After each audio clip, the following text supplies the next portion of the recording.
All right, so third session, we have Saeide Mirzaei here to talk about avoiding stereotypes of Muslim women in e-learning solutions, and a little bit about Saeide. Saeide is an Iranian instructional designer and accessibility specialist. She has an MFA in creative writing and a PhD in English. I love that background, by the way. I was like, oh, wow, brilliant.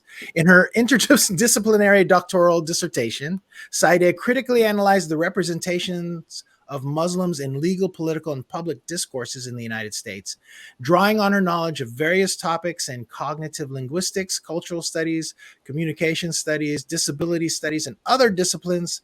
Saeide continues to advocate for diversity, equity, inclusion, and belonging in L&D spaces and e-learning solutions. And we absolutely need that, Saeide. So thank you so much for taking that on. And with that, I'm going to go ahead and hide myself from the screen and let you take it away.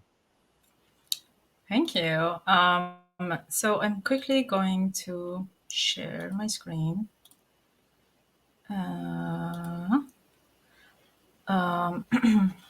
So just give me a second. So hi, everyone, and thank you for joining me in this session. And thank you, TLDC, for giving me this platform and providing me with the opportunity to be here. I'm delighted to be here to discuss the topic of avoiding stereotypes of Muslim women in e-learning solutions. A little bit about me. My name is Saeide. My pronouns are she, her. I'm a cisgender woman from Iran. I have shoulder length, dark, black, curly hair. I have brown eyes, olive skin. I look so white in this light. And I have black rimmed glasses. I'm wearing a cherry colored shirt. And behind me, you can see some plants and a very tall bookcase full of books. Before I start, I also want to say Ramadan Kareem to those of you who observe this holy month. So in today's session, we'll be taking a closer look at stereotyping Muslim women in e-learning content.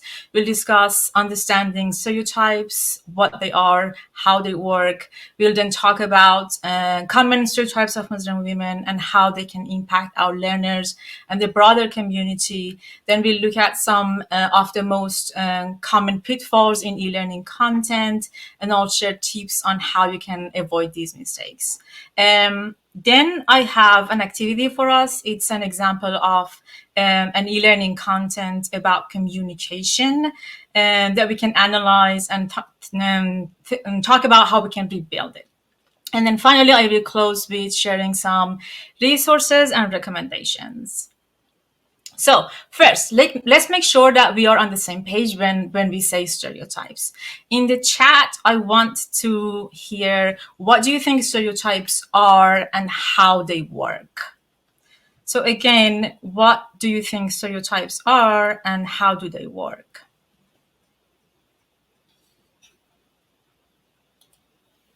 And I know that there's going to be some delay. I've been warned about that. A cognitive shorthand, Bridget, that condenses complex concepts into simplistic forms. Very good. Excellent. Harmful beliefs about a group. Simone. Hi, Simone. Biased, flawed beliefs about the other or others, their assumptions, their preconceived ideas. Rebecca, about a person based on their culture, look, background, gender. Nancy says assumptions about individuals based on perceptions of broad group traits or patterns. Descriptions of groups of people. Alison says stereotypes of generalizations based on limited characteristics that work to create a cognitive shorthand, and they work to help people collect information. I love these responses. You guys are doing my work for me, so I won't have to give you this presentation anymore. Preconceived biases. These are great. Thank you. With that, maybe I will end the session here. These were great answers. It seems like most of us know what stereotypes are, but just to give you my own definition, so stereotypes are overgeneralizations, as many of you pointed out. There are many theories of stereotypes, and we don't have time to cover them. But most scholars agree that stereotypes are when we generalize about a particular social group based on assumptions and incomplete or inaccurate information.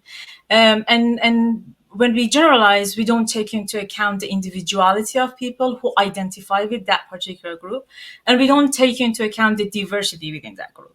That's why stereotypes are misleading and harmful. For example, and this came up in Bella's session, I think, women are often, in the chat, it came up in the chat, women are often stereotyped as being overly emotional and as being incapable of behaving rationally, which is inaccurate because emotions and rationality are not mutually exclusive. And it's a very harmful stereotype because it perpetuates gender bias and undermines women's competence and credibility. And so how are stereotypes developed? They are created when we repeatedly see or hear are exposed to the same narrow ideas, images, and narratives about a group of people.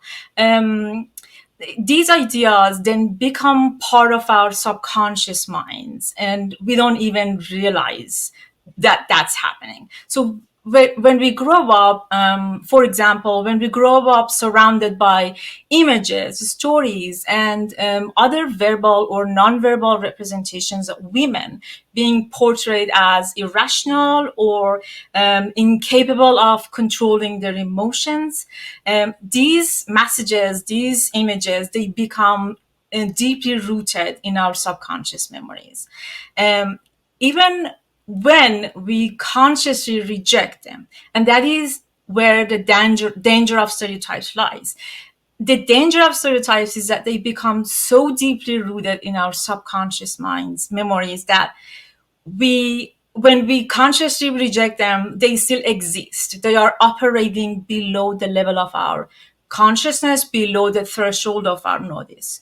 We may or may not be acting upon them, but whether we act upon them or not, that depends on our level of self-awareness, how much we have consciously worked on ourselves to address our cognitive biases, to challenge the stereotypes that we've been exposed to constantly throughout our lives. And finally, how stereotypes work.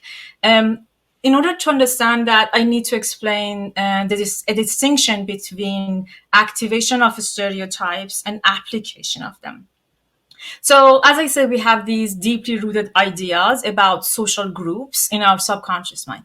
Every time that we encounter or think of a person who identifies with that particular group, those stereotypes, they are getting activated below our level of consciousness. So activation means when we automatically assign certain characteristics to someone just based on the social group that they belong to or that they identify with. And this is happening subconsciously. So activation of stereotypes, they're happening subconsciously, but they can impact how we perceive a person, how we behave towards them, the decisions, every decision that we make when we're interacting with that person, when we're writing stories about them, where we're talking about them, where we're creating content that includes these people from those social groups. All our behaviors and decisions, verbal or non-verbal, can be impacted by activation stereotypes. So I'm going to give you an example as an instructional designer. Let's say I'm working on creating a course about on customer service. So the course topic is how to interact with an angry customer. The lesson is about interacting with an angry customer. And I want to be inclusive. So I decide, you know what, I'm going to include a Muslim woman character in this scenario. At that moment, when I think of a Muslim woman, When I imagine a Muslim woman in my head, the stereotypes of Muslim women, those that I've seen and heard my entire life, they are being activated in my subconscious mind, and I'm not aware of it happening, but they're there, and they can impact how I represent that Muslim woman character. So my intention is good, but I want to be inclusive, but those deeply rooted misconceptions and stereotypes, they are getting in the way. But so that's activation. And the good news is that activation is not the end of the line. After activation comes stereotype application. Application means when we actually act upon the activated stereotypes. To make that clear, I'll give you an example. A common stereotype of Muslim men or Muslim presenting men is that they're either terrorists or they have extremist ideas. So let's say I'm a TSA screener at an airport and I see a Muslim presenting man coming through. That stereotype is getting activated subconsciously, and without knowing it, I start associating this Muslim man with terrorism, with 9/11, with hijacking, with violence. And I'm not consciously thinking about this, but those stereotypes are activated. Application would be if I, as the TSA screener, single out this Muslim man or Muslim presenting man for body search. I'm letting everyone else go through. I just single out this man. And I have no other reason, no other valid reason to stop this person and body search them. That's application. Both of these processes, activation and application, are subconscious. So we're not aware of them. And that is exactly why we need to talk about stereotypes. So now I want to talk about some common stereotypes of Muslim women, but I'm sorry, I see that there's a lot happening in the chat. I'm just not a very good multitasker. In the chat, please tell me, what do you think are some of the most common stereotypes of Muslim women that we see in media?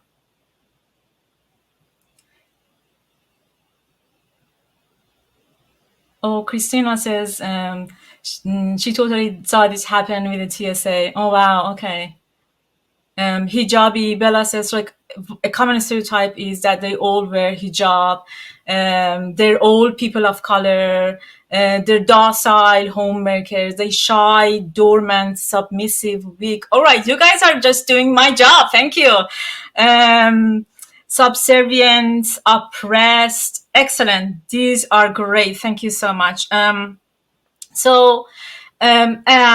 As we can see in the chat, there are many stereotypes of Muslim women, and they're perpetuated through media, literature, arts, and we can't focus on them. So I've selected just those that I think are most common. And they can be divided. Kaylin says, we often see Muslim women portrayed as oppressed, very submissive. Excellent. So I would say that there are four main categories that stereotypes of Muslim women fall into. So the first is the sexualized woman of the Orient, the oppressed Muslim woman, the militant Muslim woman, and the misogynistic Muslim woman. So the sexualized woman of the Orient. This stereotype portrays Muslim women as exotic objects, beautiful objects of desire. And the veil that some Muslim women wear is, it's been used to enhance this stereotype, creating this aura of mystery and intrigue around them.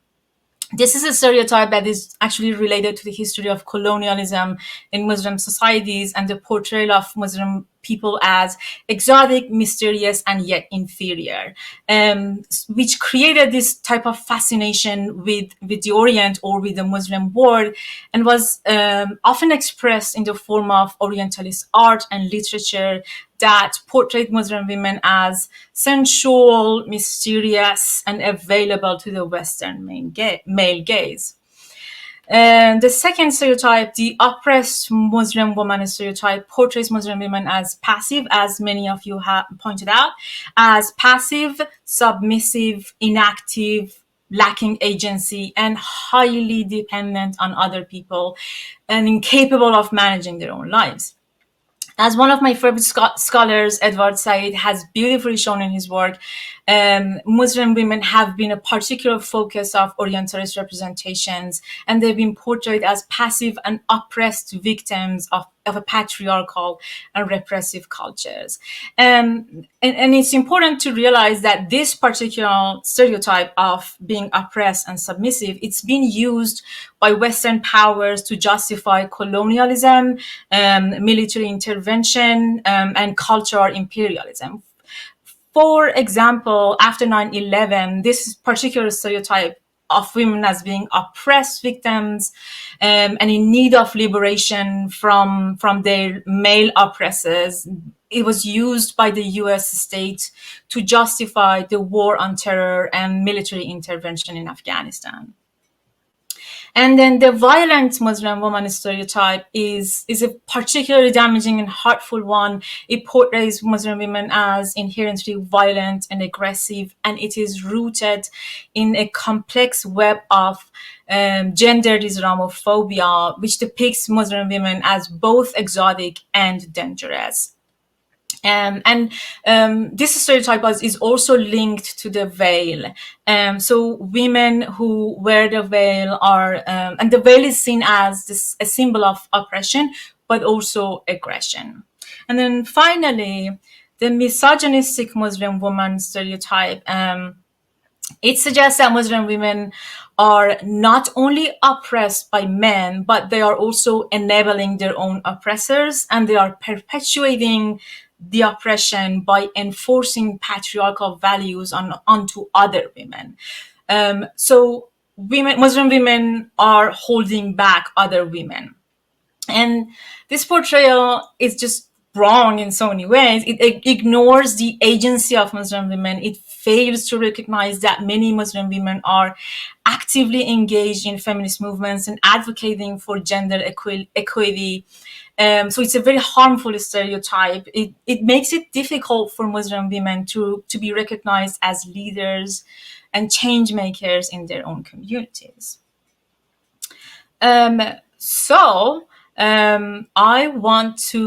I want us to talk really quickly about the impact of stereotypes on Muslim women.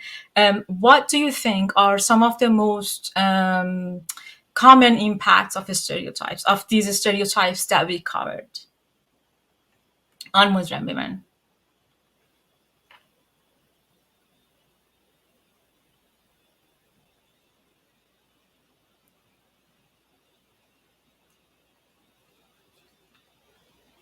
There might be some delay. Oh, wow. Okay. All right. So profiling, excellent, very good. Condescension and pity, not getting leadership roles, excellent. Discrimination, violence, exclusion, reduction of their perceived competence.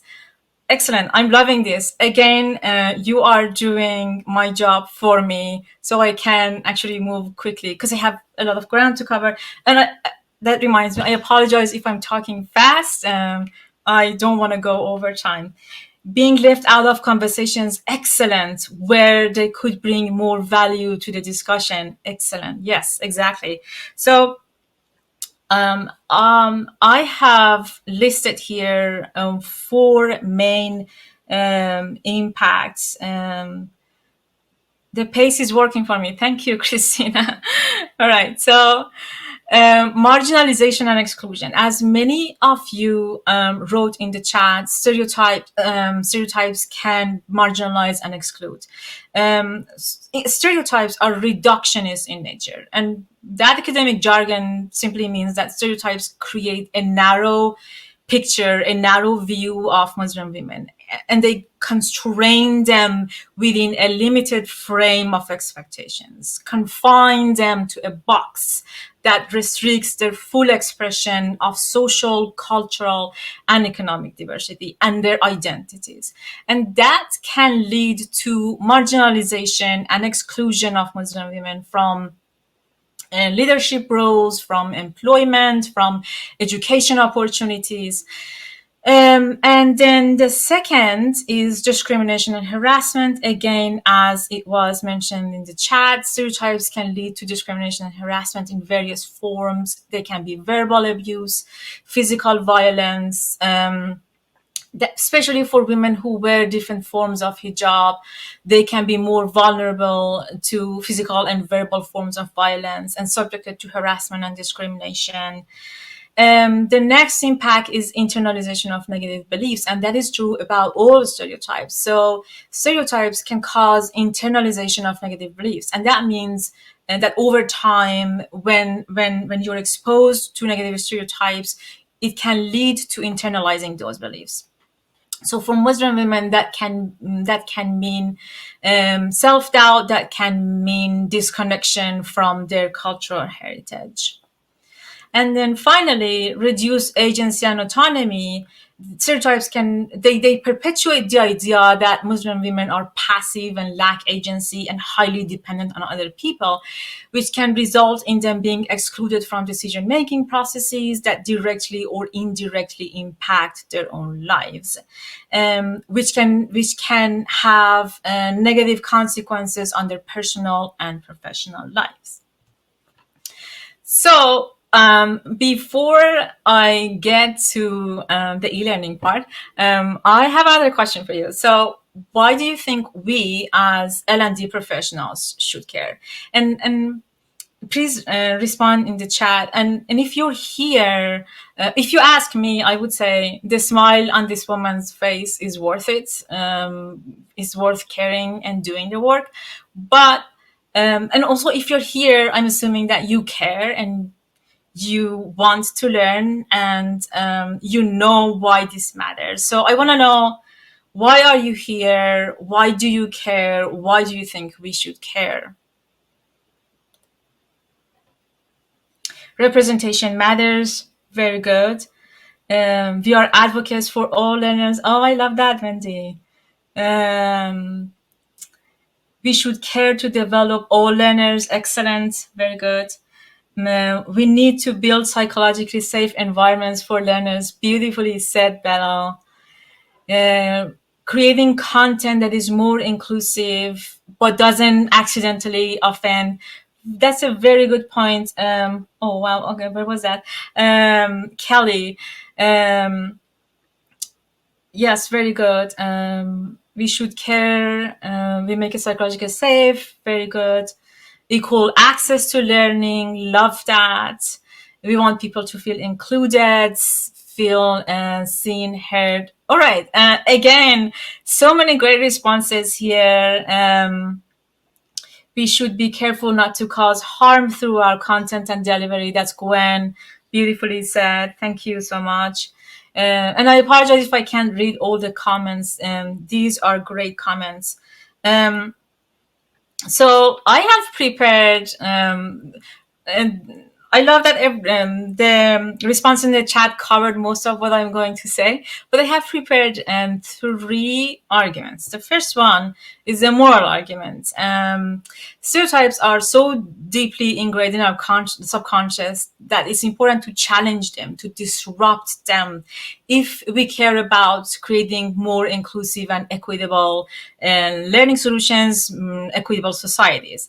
And how that can be achieved? It can be achieved through education, through exposure to diverse representations of Muslim women, through challenging stereotypes. And that is precisely where I think we as L&D professionals come in. We have the power to shape the minds of our learners, and we can create a more inclusive world by shaping the mind of our learners. with great responsibility comes with great power comes great responsibility, right?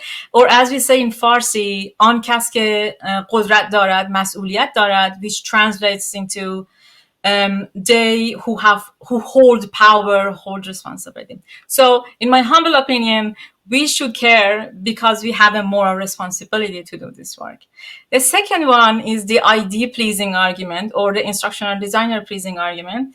As learning professionals, we understand the importance of inclusive education, as many of you mentioned in the comments. So we know that stereotyping can have negative impacts on our learners and learning outcomes. We know that stereotypes can alienate learners, make them feel excluded or misrepresented. It can impact their engagement and motivation. We know that stereotypes can create a biased learning environment, perpetuating stereotypes, perpetuating misconceptions, and reinforcing harmful prejudices. We know that stereotypes can limit learners' understanding of different cultures and experiences and prevent them from developing a well-rounded worldview. And we also know that when learners can relate to the content and feel included and represented and psychologically safe, they are more likely to engage, they are more likely to retain information, and even to develop a positive attitude towards learning. And I would also argue that being aware of avoiding stereotypes of Muslim women won't just help Muslim learners. You cannot truly have an inclusive learning environment until everyone is included. And that includes Muslim women, right? And so that is my instructional design pleasing argument. But as learning professionals, we know what the right thing is. We know we want to do the right thing, but I know that we don't live in a world where we live in a world where numbers and ROI matter more than human beings. So I will give you a CEO pleasing argument too, she said half jokingly. Creating inclusive learning content is also a smart business decision because it can lead to increased engagement, better retention rates, which can translate to better ROI for the company. Also, research shows that companies that prioritize diversity and inclusion are more likely to attract and retain top talent and to appeal to a wider customer base. So by doing this work, we're not just being inclusive, we are also helping the growth and success of the company. All right. So here are some strategies that company's reputation matters. Very good. So I have prepared some strategies for avoiding stereotyping Muslim women.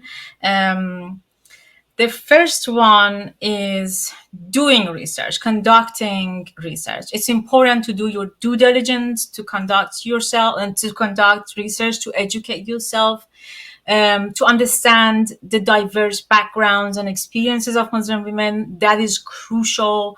It's important to understand that Muslim women come from diverse ethnic, national, cultural, and socioeconomic backgrounds, and their experiences and perspectives differ wildly and significantly from each other. So it's important to educate yourself and do research, consult reputable sources, academic peer-reviewed sources, interviews with Muslim women. And that can help ensure that your content is accurate, well-informed, and respectful. I have some book and article recommendations, which I will share at the end of the session as a Google document. Then involving Muslim women in content creation. And I cannot stress this enough. If you want to be truly inclusive, you need to invite Muslim women. If you want to embrace diversity, you should embrace diversity. You should embrace multiple perspectives of Muslim women. You should showcase their various experiences and voices and contributions. And that means involving them in the content creation. Collaborating with them as subject matter experts, as reviewers. You can bring them to review your content, or you can consult with them. That would help make sure that your content is culturally sensitive and inclusive. But pay them. If you bring them in as reviewers, as subject matter experts, or as consultants, don't forget to pay them. And then beware of the elements where stereotypes often sneak in. I have a full slide on this. There are 3 elements that I think these types of stereotypes always often seem to sneak in. So I will discuss this in that slide. And then the 4th one, which I have also devoted 3 slides to, is beware of the common pitfalls. So there are 3 common mistakes that I've seen in e-learning content: overgeneralization, one-dimensional portrayals, and failing to provide context. So I will start with the elements and then talk about the common pitfalls. So I should also mention that the first part of my presentation, the part about stereotypes, the stereotypes of Muslim women, those came from a lot of research, peer-reviewed articles and books. But the second half of my presentation, I haven't found any research that's done in the area. So these are based on my personal observations and experiences. So the first element that I see this happening a lot, stereotypes sneaking, are scenarios, or scenario-based learning and narratives. And if you think about what I said at the beginning of a session about activation and application of stereotypes, and I gave you an example, when we decide to include a Muslim woman in our narrative or scenario, the stereotypes are being activated in our subconscious. The intention is good. I want to be inclusive. I want to include Muslim women. But whether or not I want it, those stereotypes are being activated. What we need to do is to make ourselves aware, to intervene before we apply them. So activated stereotypes will be applied if we don't intervene. So one of the elements that I see this happening a lot is in scenarios and other narratives. Then the other element that I see this happening often is graphics and images. I often see these images in e-learning content. They're basically, a lot of them that are tokenizing Muslim women. It's like someone just dropped in a picture of a Muslim woman to say, I'm being inclusive. Don't do that. Don't tokenize.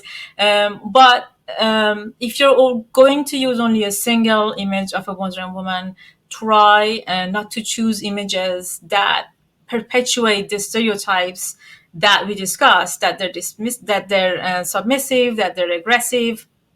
And I will show you examples of this. And then finally, this one is the sneakiest one. It's very subtle. It's very nuanced. It happens in the language that we use. So the verbs that we choose, the nouns, the adjectives that we use to describe Muslim women, it often happens when we use unintentionally, when we use language in a way that implies a value judgment or generalizes Muslim women.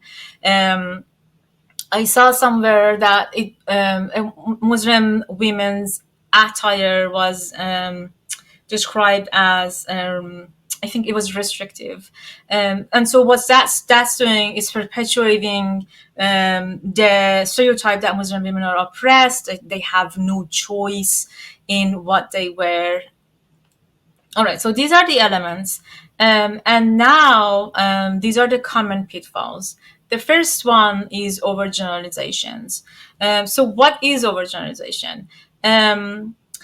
It's when we overgeneralize the experiences of Muslim women. That means when we portray them as a homogenous group. They all look alike, they all think alike, they all act alike. act alike, they all behave alike, which is very inaccurate because there's a rich diversity within the Muslim community, within the Muslim women community. They don't all dress alike. They don't have the same values, the same culture. Um, all right, just a second. Size. Oh, okay. I've been just told that my slides. Okay, I'm gonna have to present again. Sorry about that. Um, since when did my slides stop? Um, all right. Just give a second. I don't know what went wrong. Okay.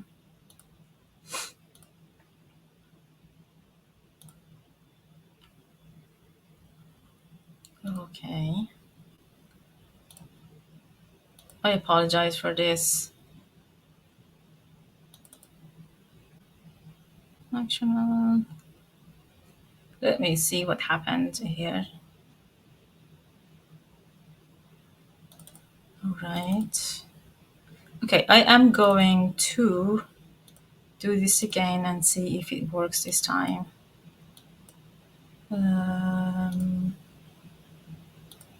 Interview. All right. It seems like for a very long time you weren't seeing what I was seeing. All right. Okay, so that's the beginning. I want to go to,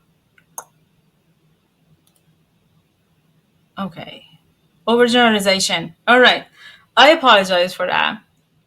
So, like I was saying, overgeneralization is when when we portray them as homogeneous.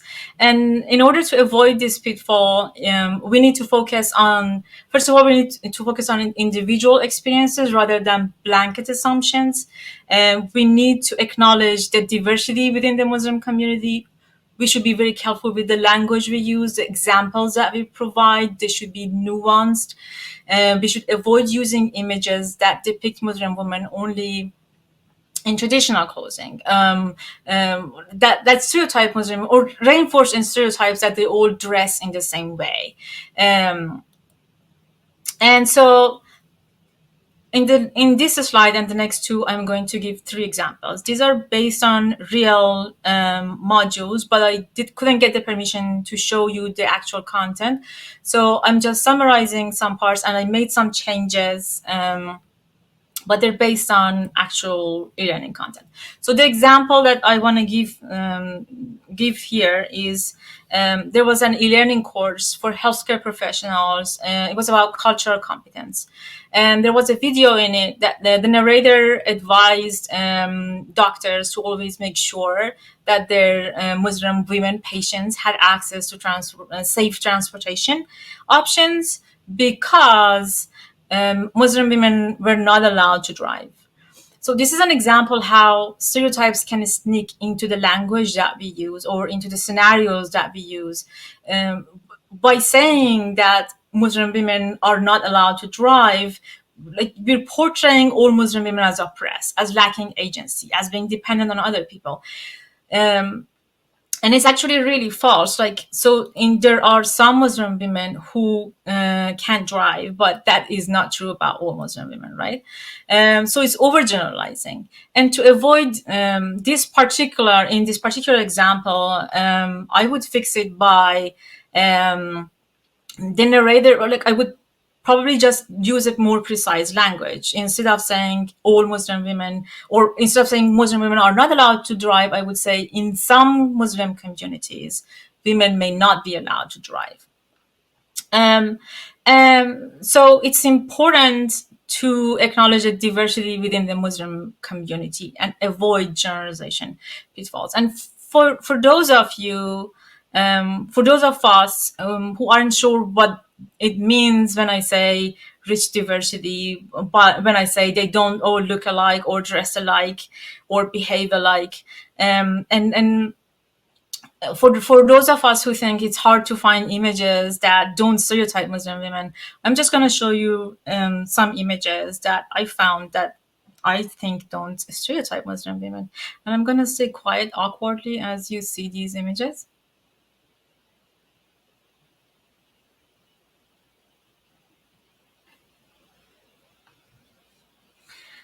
All right. So next, one-dimensional portrayers. This is another common pitfall.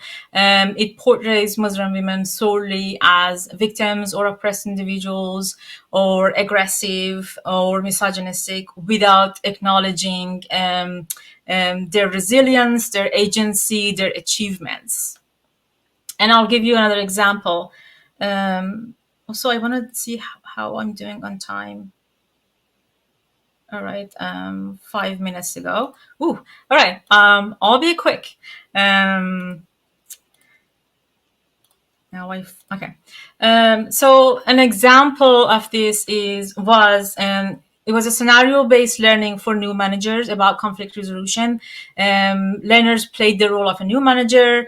There was this team of 8 people who were having teamwork issues. They lacked trust. And out of 8 people on the team, the only person who was portrayed as submissive, as having no opinions, as lacking agency was the Muslim woman. And learners were told a lot about the accomplishments of other team members. And the only person who was portrayed as one-dimensionally, as almost invisible, was the Muslim woman. That is problematic because it's reinforcing stereotypes of Muslim women as being passive and submissive and not accomplished. It lacks complexity. So how I recommend to avoid this type of pitfall is portraying Muslim women as individuals with agency, aspirations, accomplishments, showing them as complex human beings, not one-dimensional, highlighting their achievements, resilience, and avoiding language that implies value judgment. And I again forgot to hit next. So the last pitfall is failing to provide context. An example was in a course on global business etiquette. There was a scenario there. A Muslim woman was introduced as the head of a delegation from a Middle Eastern country, and she was she was wearing hijab, and the content suggested that all Muslim women were required to wear hijab. And there was no additional context or explanation for the attire or for the cultural practices and beliefs associated with it. And this was a course on global business etiquette, right? So there's a missed opportunity there, and there's a stereotyping happening there. And to avoid this type of, I again forgot to click next. I'm so sorry about that. And in order to avoid this type of pitfall, for this e-learning course, I would provide additional information about the cultural and religious significance and the diversity within Muslim community. But in general, for this type of pitfall, I recommend providing context, avoiding using tokenism or using a single Muslim woman character or a Muslim woman image in the content without providing a well-rounded portrayal and context. I have an activity. I wanted us to watch a video and then talk about what stereotypes are perpetuated in it. So this is a summary of the stereotypes that I talked about in this presentation, and I wanted us to watch this video, but I don't think we have time, right? Christina? No, 1 minute. All right. So I will, I am so sorry about that. So I will post this on my LinkedIn. Feel free to connect with me on LinkedIn. And I would love if you want to have an informal discussion. Oh, and you can go a bit over if you want to share the link here. All right. I can share the link. Okay. I closed the YouTube link. So I, instead of going and looking for it, oh, so you can go a bit over if you want, or share the link here. Okay, is it okay if I go a little? We can make time. Oh, all right. Okay. So I still have like some final words, and I don't know if we will have enough time for this activity. I really want to do this. Okay, I will skip this one. Just some final words. I have some recommendations for you. This is a list of resources that I started creating this morning. I should have done this earlier. I apologize for that. But so this is open access. It's a Google Doc where I have compiled a list of some nonfiction and only 3 fiction books about Muslim women, their stereotypes, and Islam and Islamophobia. But I will keep adding. This is a live document. I will keep adding resources to it if you want to check it out. And then I also wanted to quickly tell you about an initiative called Woman Life Freedom. If you're here, I assume you care about women. And the Woman Life Freedom series or initiative is about empowering the woman-led revolution in Iran. We are in the leadership is a group of instructional designers. We are leveraging the power of e-learning to raise awareness about Iranian women, about the woman-led revolution in Iran. Our vision is a democratic and peaceful Iran, and our mission is to educate people about the situation in Iran and to inspire them to take action. We need more people. We need people like you to step up and take the lead. No matter your skills and your interests, there's a room for you. You can help. So if you're interested in volunteering for this initiative, please reach out to me or Bella. Bella is the head project leader. And our website is upcoming. I can't share it with you right now, but I will share it on my LinkedIn profile very soon. And so before I leave, I want to leave you with this quote from my favorite author, Samira Ahmed. She is amazing. I have included 2 of her books in the resources link. I'm tired of hiding all the important parts of myself. That speaks to my heart. That is so powerful. So thank you for joining me in this session. I hope you found value in it, and don't forget to connect with me on LinkedIn. Thank you.